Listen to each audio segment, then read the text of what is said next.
Good afternoon students. आज हम देखेंगे कि कृषि के स्थानीयकरण के संदर्भ में मैंने इससे पहले पढ़ाया था आपको कि कैसे कहाँ कृषि यूनियन का सिद्धांत भी पढ़ाया था कि कहाँ कैसे कृषि को हम डेवलप कर सकते हैं, इसका मॉडल हमने देखा था। और आज हम देखेंगे कि कृषि की कई ऐसी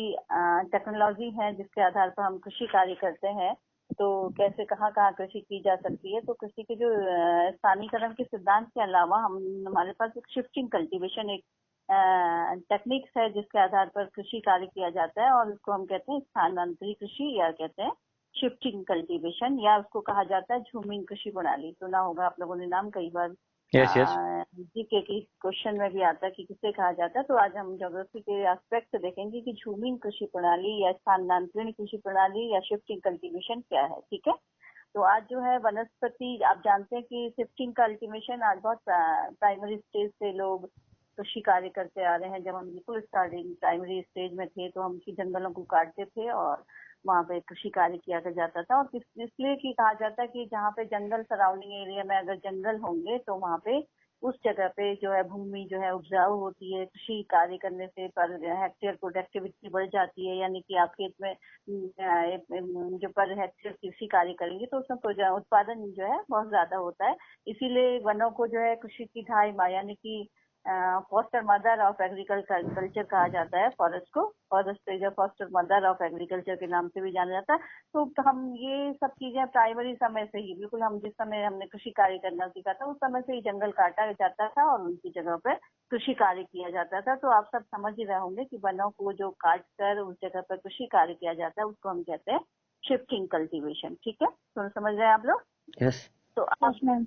है ना, इसके लिए क्या होता है कि आप जो है मिट्टी को जो है जहाँ पे कृषि कार्य किया जाता है तो वहाँ पे जंगलों को बिल्कुल सफाया करा जाता है। जंगल काट दिए जाते हैं, उन जगहों पे जो है आग लगा दी जाती है उस जगह पे, और उन जगह पे फिर से जो है कृषि कार्य के लिए वो क्षेत्र जो है तैयार किया जाता है। और आप जानते होंगे कि अब तो हालांकि इतना जंगल हमारे पास नहीं है। जंगल काटना, जंगल को आग लगाना एक आईपीएससी की धारा के अनुसार जो है एक बहुत ही जुर्म कहना चाहिए, बहुत ही एक क्राइम के रूप में जाना जाता है। लेकिन भारत में ऐसी कृषि प्रणाली प्रचलित थी। ठीक है, और अभी भी कहीं कहीं जाते होंगे भारत में जो है असम है, मणिपुर है, मेघालय है, नागालैंड है, त्रिपुरा है, अरुणाचल प्रदेश है और मिजोरम, जो ऐसे राज्य हैं जहाँ पे कि झूम या झूमिंग कृषि या कहते हैं कल्टीवेट ये किया जाता है, शिफ्टिंग कल्टीवेशन किया जाता है, यानी कृषि कार्य किया जाता है उन जगहों पे। और अन्य जगहों पे तो मेरे ख्याल से कहीं भारत में ऐसा संभव नहीं है, और बिल्कुल ही ये जंगल काटना, जंगल को जलाना एक अपराध की श्रेणी में आता है। और तो लेकिन जो इन स्थानों पर, ये जो नॉर्थ ईस्ट के जितने भी डिस्ट्रिक्ट हैं, राज्य हैं, असम, मणिपुर, मेघालय वगैरह, इन जगहों पे अभी भी यहाँ पे जो जंगलों को काट कर कृषि कार्य किया जाता है उसको वहाँ पे झूम कृषि या फिर शिफ्टिंग कल्टीवेशन के नाम से जाना जाता था। और इसी तरह से आप जानते कि पश्चिमी घाट के दक्षिणी पूर्वी राजस्थान में, मध्य प्रदेश जैसा छत्तीसगढ़ में भी इस तरह की कृषि की जाती रही है। और भिन्न भिन्न भागों में भिन्न भिन्न नामों से इसको पुकारा जाता है। जैसे राजस्थान में इसको कहा जाता है वाटरा, और पश्चिमी घाट में इसको कुमारी के नाम से जानते हैं, और मध्य प्रदेश, छत्तीसगढ़, पेंडा, बीवाट या दहिया में इसको पेंडा के नाम से पुकारा जाता है। इसी शिफ्टिंग कल्टीवेशन को झूमिंग कृषि प्रणाली केवल असम के तमाम राज्यों, नॉर्थ ईस्ट के तमाम राज्यों में, असम, मणिपुर, मेघालय में इसको झूमिंग कृषि के नाम से जाना जाता है। और अलग अलग जगहों पे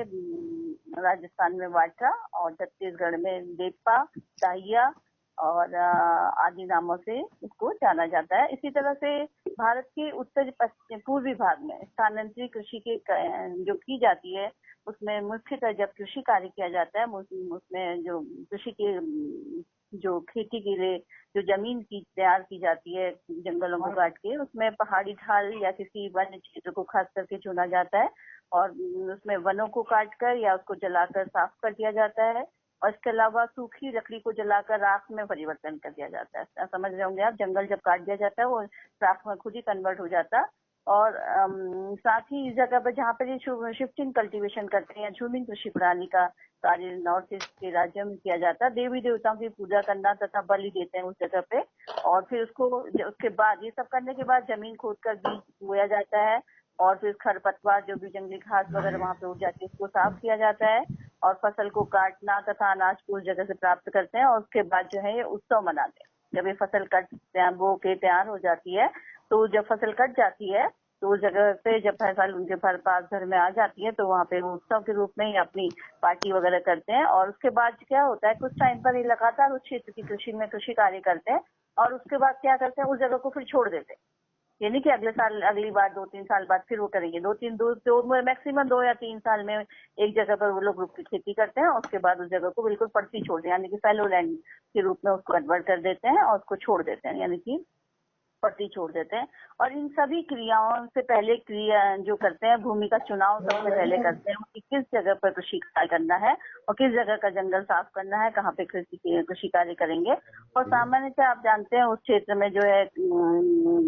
जहाँ पे ये लोग कार्य करते हैं तो उस जगह पे जो है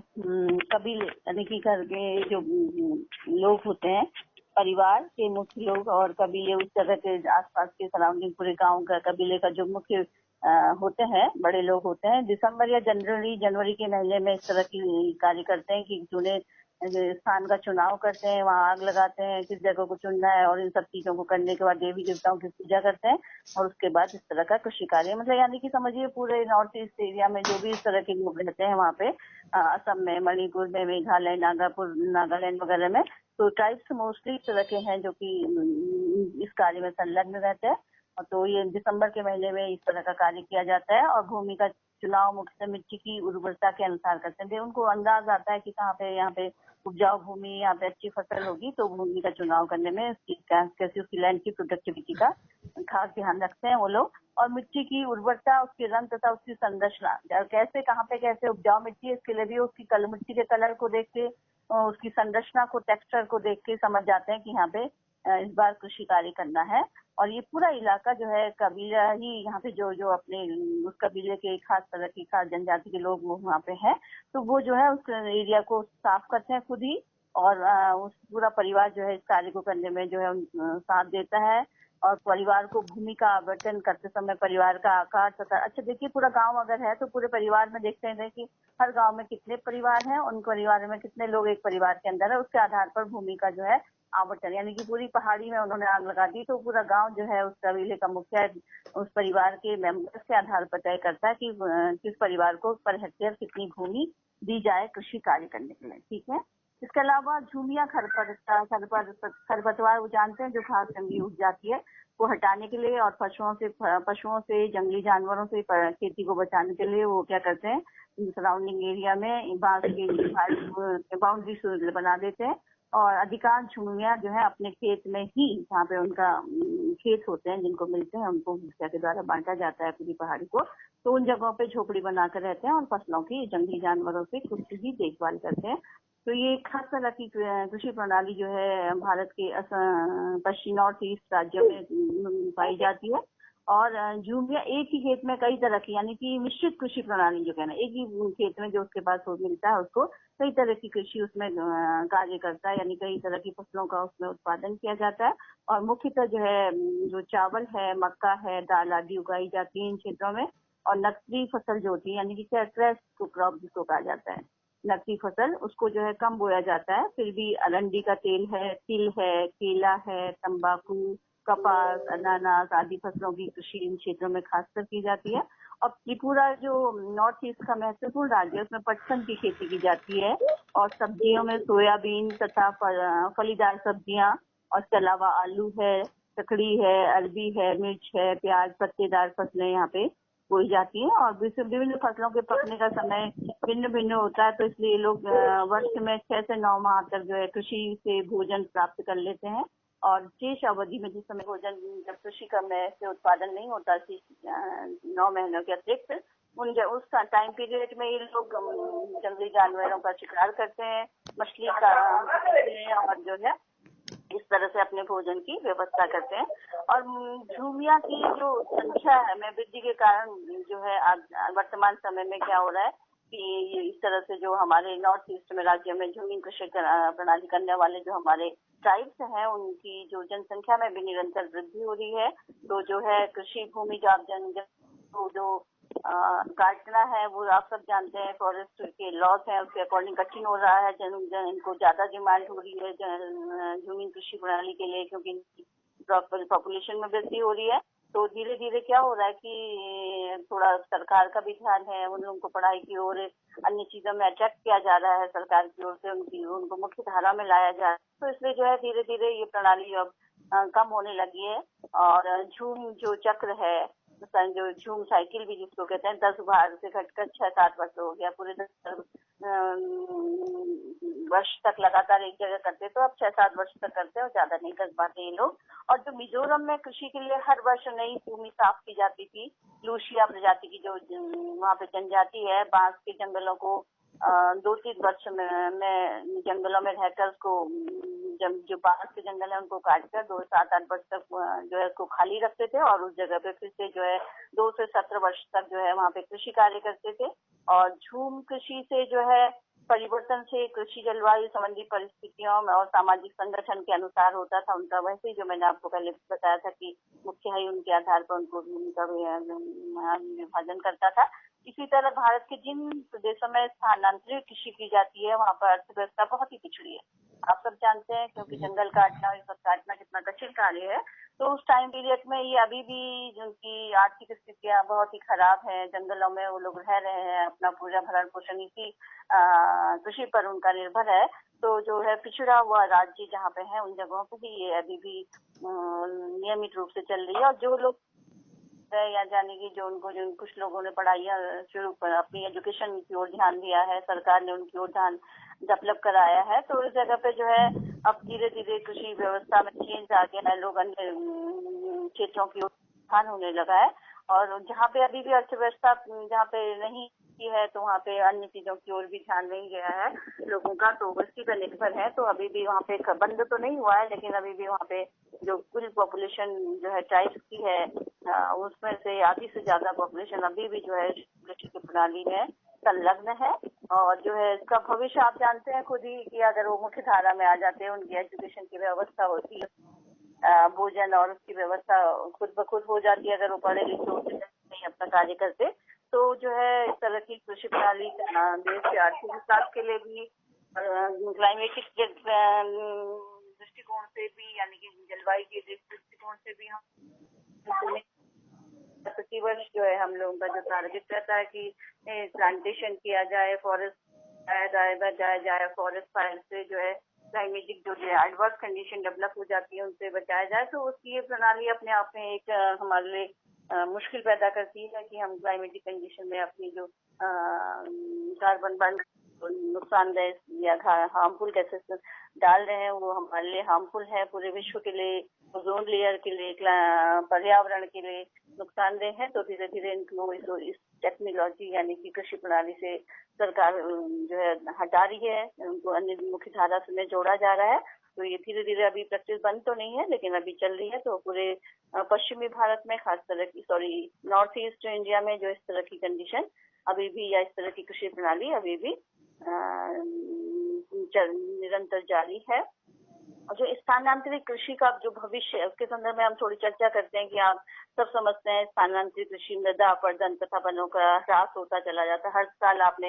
हेक्टेयर वन काट दिया और उस जिस तेजी से जल जाता है 1-2 घंटे, 4 घंटे, 5 घंटे में जब पूरा जंगल उस तेजी से जब बढ़ने में क्या होता है, पूरा जंगल 10 किलोमीटर का जंगल 5 किलोमीटर का जंगल बढ़ने में कम से कम 5 साल लगते हैं। तो आप जानते हैं कि धीरे धीरे डिस्ट्रॉय हो रहा है पूरा हमारा बायोडाइवर्सिटी भी। ये नहीं जंगल खत्म हो जाता, उसमें होने वाले तमाम तरह के बड़े पेड़, छोटे पेड़, लताएं हैं, वृक्ष है, तमाम तरह के कीट पतंग है, तमाम तरह की जड़ी बूटियां हैं, तमाम तरह के आपके जो है रेप्टाइल्स हैं, पशु पक्षी हैं, उसको वो भी वहां से पलायन कर जाते हैं। तो हमारी जो बायोडाइवर्सिटी है उसको भी उसका पे जो है प्रभाव पड़ता है। तो इसलिए जो है ये हमारे लिए फायदेमंद प्रैक्टिस नहीं है। और हम जानते हैं कि पिछले विश्व के कई देशों में भी इस तरह की कृषि प्रणाली होती थी, लेकिन अफ्रीका में, लैटिन अमेरिका तथा पश्चिम एशिया के स्थान में जो है कई जगहों पे इस तरह की कृषि वाले इलाकों में जनसंख्या बड़ी तीव्र गति से बढ़ रही है। और स्थानांतरित कृषि या झुम कृषि प्रणाली वन्य भूमि पर भार की अत्यधिक बढ़ता जा रहा है। और जो इसकी जो पूरे वन भूमि की कैरिंग कैपेसिटी नहीं है कि प्रतिवर्ष इतना वन जंगल। तो इसलिए जो है तेजी से बढ़ती जनसंख्या के कारण जो है, और जो है वनों की संपदा के निरंतर जलाए जाने से या हो जाने से, बायोडायवर्सिटी के नुकसान से पूरा जो है भविष्य में इस तरह की कृषि प्रणाली को हमेशा ही के लिए बंद कर देना मेरे ख्याल से, या फिर पूरे भारत के जो वैज्ञानिक है या हमारे भारत के जो सलाहकार हैं वैज्ञानिक, उनकी ओर से जो इस तरह सुझाव आया है कि इस तरह से जो बंजर भूमि बढ़ती जा रही है उसको निरंतर जो है कृषि के में स्थायी रूप से यूज किया जाना चाहिए, न कि एक बार जलाया फिर छोड़ दिया, फिर दूसरी जगह जलाया फिर जोड़ दिया, और इस तरह से है कहना चाहिए बिल्कुल ऐसी जगह जो कि बार बार जला के खत्म कर दी जा रही जंगल को, वो बंजर भूमि जो है धीरे धीरे खत्म हो जाए और एक ही जगह प्रैक्टिस की जाए और उनको उसी जगह सेटल किया जाए। इस तरह से नीतियां हमारे देश में बनती जा रही हैं। और इसके अलावा जो स्थानांतरित कृषि है उसके जो विशेषताएं हैं वह है कि इसमें फसलों के हेर फेर के स्थानों पर खेतों का हेर फेर होता है, जबकि हम कहते हैं ना फसली चक्र होना चाहिए। अगर हमने अभी गेहूं बोया है तो उसके बाद हम कुछ टाइम में 1-2 महीने पड़ती रहें या फल छोड़ दें और उसको अगली बार दूसरी फसल बोएं तो हमारे खेत की प्रति हेक्टेयर उत्पादन क्षमता या प्रोडक्टिविटी बढ़ जाती है। तो ये खास विशेषता है कि यहाँ की इसमें फसलों का हेरफेर करने की खेतों का हेरफेर कर दिया जाता है। इसके अलावा खेतों का जो औसत आकार होता है 0.5 से 1.5 हेक्टेयर तक होता है, क्योंकि पहाड़ के ढालों पर कृषि की जाती है। इसके अलावा कई फसलें एक साथ उगाई जाती हैं, कुछ जड़ों वाली होती फसलें होती हैं। उसी प्रकार में मिट्टी की उपजाऊ शक्ति बनी रहती है और ये निश्चित सीमा तक जो है कृषि की जाए तो मृदा अपरदन नहीं होता है। आप लगातार करते रहें और फिर जब छोड़ जाते हैं तो फिर खेत फिर से इधर उधर बिखरे हुए सूखे हो जाते हैं खेत उस समय, और खासकर इधर उधर बिखरे हुए होते हैं तो अच्छी प्रोडक्टिविटी नहीं हो पाती है और मुख्य खाद्य फसलें ही यहाँ पे उगाई जाती हैं और पशुपालन बिल्कुल नहीं होता, क्योंकि इसको जमीन की अच्छी उपजाऊ उर्वरता को बढ़ाने के लिए हमको कई तरह की उर्वरक शक्तियों की जरूरत होती है, मैन्योर्स की जरूरत होती है। और ये एक जगह से दूसरी जगह जाते रहते हैं किसान इस तरह के जमीन कृषि प्रणाली के स्थानांतरित कृषि प्रणाली के जिले हुए किसान, तो ये जो है पशुपालन नहीं करते और कृषि की जो भूमि की उत्पादक क्षमता हो उसमें बढ़ाने के बजाय वो दूसरी जगह जहाँ पे उत्पादक भूमि हो या जिस लैंड की प्रोडक्टिविटी जरूर ज्यादा हो उस जगह पर चले जाते हैं और यहाँ पे जो मुख्यतः न्यूनतम औजार जैसे कुल्हाड़ी और हंसिया का ही ये लोग प्रयोग करते हैं। इसमें उत्पादन बहुत कम होता है क्योंकि उनके पास टेक्नोलॉजी नहीं है, पशुपालन नहीं है, क्योंकि उनको खेत में मेन्योर नहीं मिल रहा जो पहले से ही उसमें उपलब्ध मिनरल्स हैं उसी वही उसमें डाले जाते हैं। आप जानते हैं कृषि की उत्पादकता को बढ़ाने के लिए कंपोस्ट खाद, रासायनिक खाद, तमाम तरह की उर्वरक शक्ति की जरूरत होती है, लेकिन इनकी इतनी एडवर्स कंडीशन है तो कि कुछ नहीं कर सकते। बिखरे खेत है, पहाड़ी ढलानों पे है, सिंचाई की उपयुक्त व्यवस्था नहीं है, तो इस कारण से यहाँ पे उत्पादन कम होने के कारण जो है इस तरह की जो कृषि प्रणाली है वो जो है फायदेमंद भी नहीं है, पर्यावरण की दृष्टि से भी, उत्पादन की दृष्टि से भी और लोगों के भरण पोषण की दृष्टि से भी। तो इससे भूमि की क्या करते हैं ये लोग 2-3 वर्षों के बचा भूमि की उपजाऊ शक्ति खुद ही समाप्त हो जाती है, तो इस खेतों को छोड़ देते हैं। इसीलिए इस खेती को हम जो है स्थानांतरित कृषि या फिर जमीन कृषि प्रणाली के नाम से भी जानते हैं। और तो आज हम इतना ही देखेंगे, अगला जो है नेक्स्ट कुछ जब भी आपका आएगा उसको देखेंगे। ठीक है।